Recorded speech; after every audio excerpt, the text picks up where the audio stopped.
Hola, ¿qué tal? ¿Cómo están? Bienvenidos. Welcome. I'm Robert Martinez, State Historian of New Mexico. This is New Mexico History in 10 Minutes. Crypto Jews in New Mexico? How did this phenomenon happen?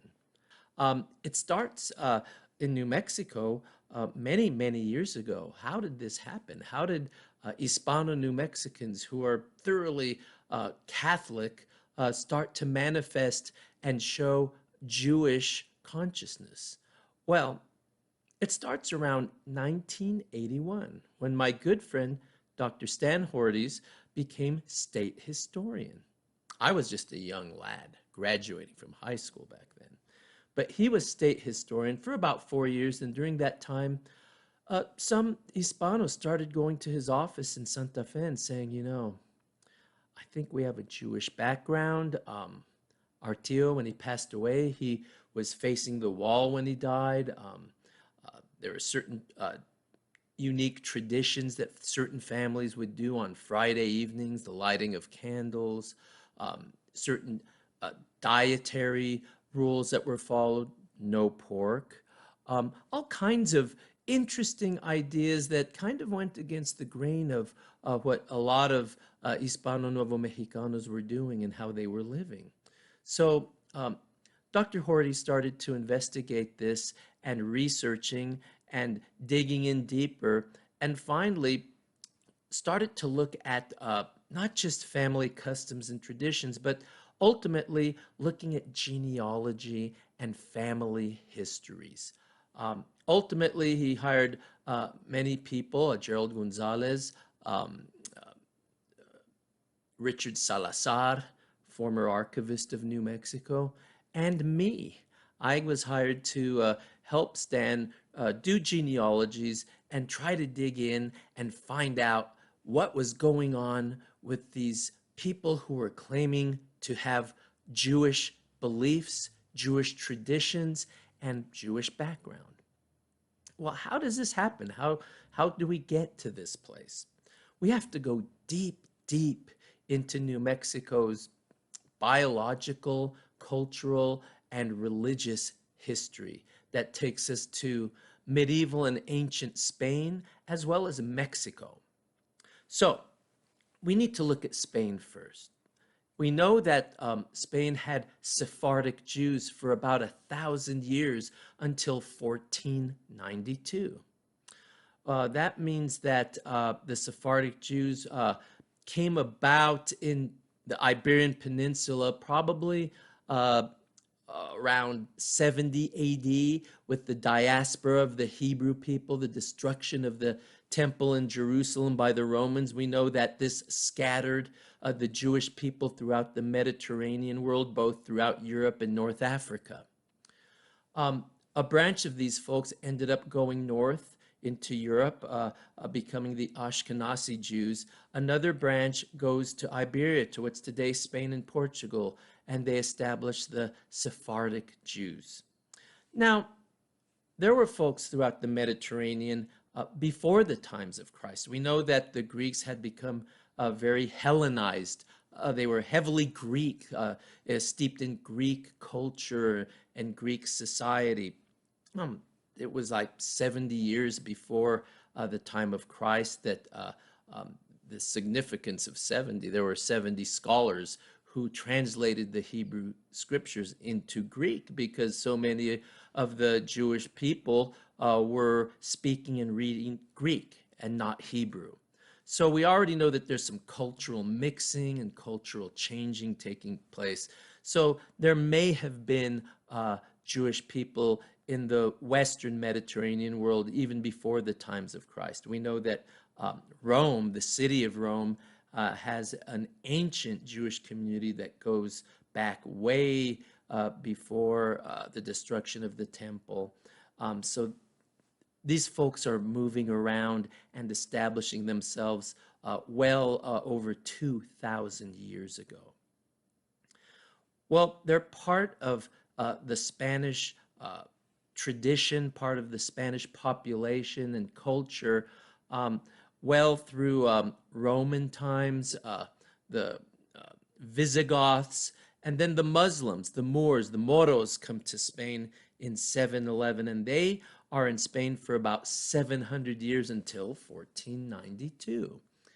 Well, it's funny, if you read some Spanish histories, they'll say, well, the Moorish occupation, as if it was some brief, temporary period of Spanish history. Not true. Spain was thoroughly Islamic and took on the bloodlines and cultural attributes of the Moors and the Jews as well, although there was some separation in these communities. We know from DNA tests that there's North African and Sephardic Jewish DNA markers in modern Spaniards, Españoles. But in 1492, we need to look at this year because it's in this year that the Catholic kings, the Reyes Católicos, issue the Alhambra decree, the expulsion decree that ordered everyone, the Jews mainly, but also later on, shortly thereafter, the Moros, the Moors, to either convert to Catholicism or leave. It was a pretty brutal and, well, dogmatic thing to do. Let's remember the Jewish people had been expelled from what's now France and England a couple centuries before that.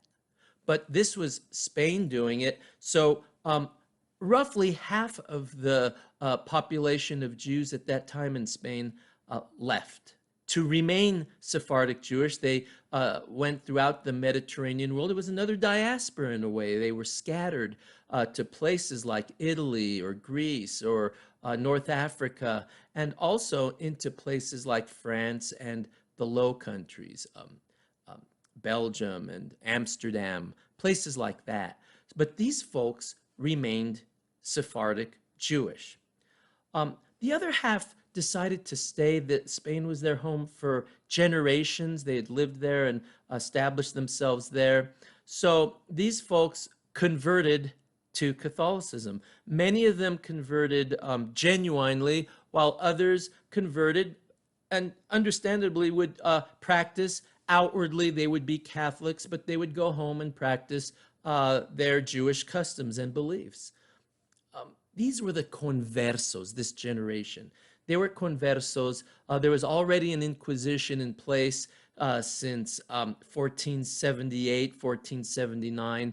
And you weren't brought before the Inquisition for being a converso. You were a convert, but you were suspect. You could be suspect of not being Catholic enough. This is why people with Sephardic Jewish names would take on names that sound very Catholic and very Spanish, surnames like Rodriguez or Martinez, and first names like Jose and Maria. Much like immigrants to the United States would have their last names changed if they were too difficult to pronounce in English, and the names would become Americanized, or it was just easier if you had a very American sounding name to assimilate. So a lot of these folks assimilated. This is 1492.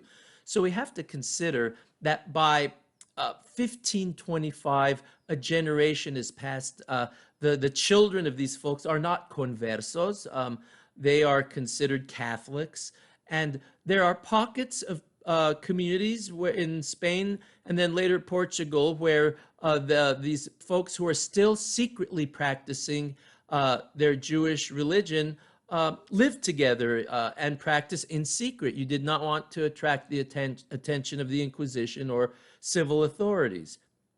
Well, generally, though, these folks start to assimilate and blend in or even be absorbed by the greater Catholic population of Spain. So let's keep that in mind. The term that we hear, read about and hear in the documents of Spain and later Mexico is Judaizante. These are the people who were crypto Jews. They were secretly practicing Judaism, which was against the law in Spain. Granted, it wasn't illegal before 1492 to be Jewish or Muslim, but after that you had to be Catholic. And so the term Judaizante is what gets passed down to us through the generations. So This is the 1500s in Spain. Spain is expanding throughout the world. Some of these folks are trying to get away from the Inquisition. They flee to Portugal. Portugal gets an Inquisition, so then they start to come to the Americas. And they end up in places like Mexico City and outlying areas of Nueva España, New Spain. I'll continue this story in the next episode of New Mexico History in 10 Minutes. Adios. Hasta luego. Goodbye.